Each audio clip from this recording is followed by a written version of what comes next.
Olá, que a graça do Senhor Jesus esteja com você.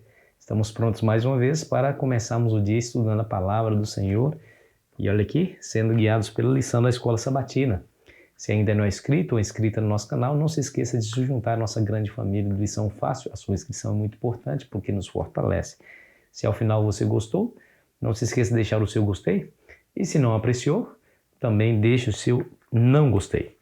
Compartilhar as boas novas. Eu quero dizer para você que Deus espera que, uma vez alcançados pelo Evangelho, sejamos instrumentos em suas mãos para proclamar a verdade que nos alcançou àquelas pessoas que ainda não foram alcançadas. É dessa maneira que o mundo vai ser influenciado pelo Evangelho, através da vida de pessoas que foram convertidas ao Evangelho, que vivem de maneira piedosa, que vivem de maneira santa diante de Deus. O exemplo dessas pessoas, combinado com a pregação delas, fará com que as pessoas se convençam da pregação que ouviram. Muito bem.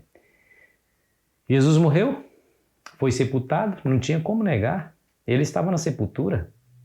Os discípulos viram a sua morte, viram como foi sepultado. Agora eles se reúnem num certo local, estavam lá lamentando, tristes, porque o seu mestre, que a sua esperança se foi, e eles agora estavam profundamente desapontados, porque esperavam que Jesus realmente reinasse poderosamente sobre Israel e os libertasse da tirania de Roma. No entanto, a sua esperança se foi. Algumas mulheres, estava lá Maria Madalena, Maria mãe de Tiago, estava também Joana.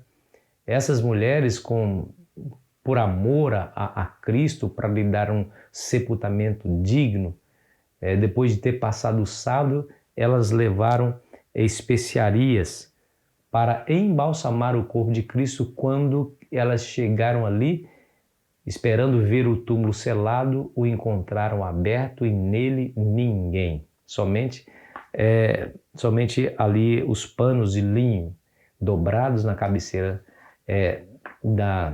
do local onde Jesus estava deitado. E elas ficaram assim, surpresas. Onde que está Jesus?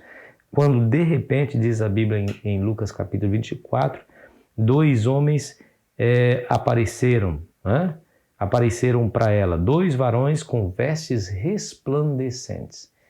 Eles perguntam, por que buscais entre os mortos aquele que vive? Olha que notícia maravilhosa, né?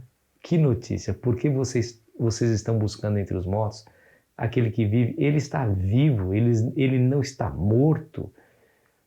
E elas, possuídas de alegria diante dessas palavras, porque eles, os anjos, lembraram a elas que foram exatamente essa mensagem que Jesus deixou com eles ainda quando estava com eles na Galileia. Ele disse assim: o Filho do Homem há de ser entregue nas mãos dos pecadores, esses o crucificarão e ele há de ressurgir no terceiro dia.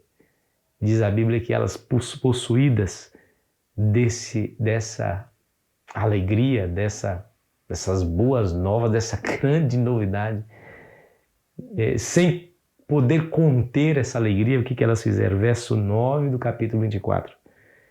E voltando do túmulo, anunciaram todas essas coisas aos 11 e a todos os mais que com eles estavam. Eram Maria Madalena, Joana e Maria mãe de Tiago e também as demais que estavam com elas. Confirmaram também essas coisas aos apóstolos. Tais palavras lhe pareciam como um delírio e não acreditaram nelas. Eita, que coisa! Tá vendo? Elas não se conseguiram conter. A primeira coisa que foi fazer é transmitir a outras pessoas que estavam decepcionadas assim como elas, estavam desapontadas assim como elas, a alegria de que o seu desapontamento desapareceu porque ele vive, ele não está morto, a sepultura não foi forte o suficiente para conter o Rei da vida, ele está vivo, ressuscitou.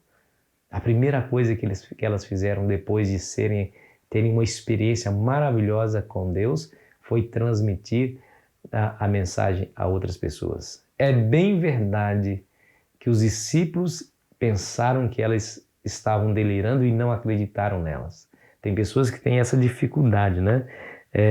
De acreditar em algo só porque o outro está dizendo. Pedro correu adiante e foi até o túmulo para confirmar toda a história. A experiência de Pedro não foi a mesma experiência daquelas mulheres diante do túmulo. Pedro também encontrou o túmulo vazio e ninguém estava.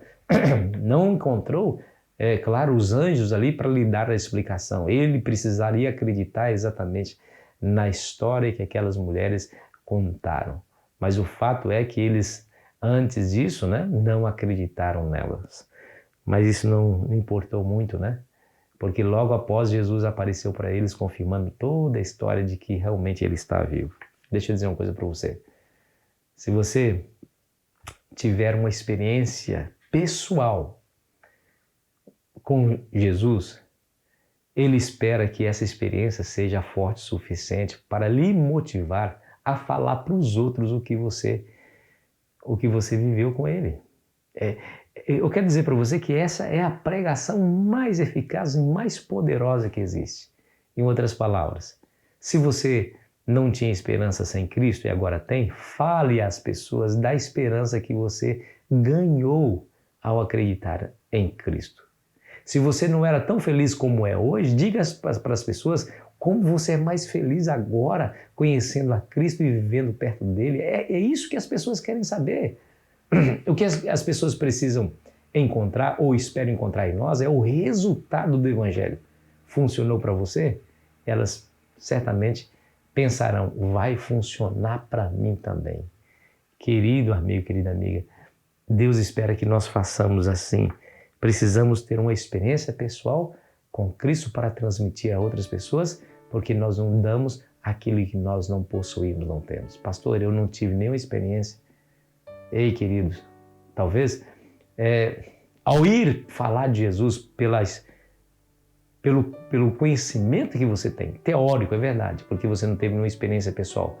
Você tem um conhecimento somente teórico da palavra, mas talvez pelo fato de você ir a essas pessoas dizerem do conhecimento teórico que você tem da palavra, você encontra a experiência que você tanto necessita. Acredite, ore, busque, viva com Jesus e confie nele, ainda que a situação não seja boa, e a experiência virá. Que a graça do Senhor Jesus esteja com você, que hoje você saia para suas atividades e ao encontrar as pessoas, diga para elas que nós servimos um Deus vivo, um Deus vivo. Vamos orar. Querido Pai, nos ajude a fazer assim, ó Deus, transmitir a alegria do Evangelho, as boas novas do Evangelho às pessoas que não conhecem. Elas precisam de Cristo, elas precisam saber da alegria que é viver perto de Jesus. E nos faça, Senhor, esse instrumento nas Tuas mãos, em nome de Jesus. Amém. Foi muito bom estar com você, querido amigo, querida amiga. Amanhã estarei aqui esperando você ansiosamente para estudarmos juntos mais uma vez. Tenha um ótimo domingo na presença de Jesus.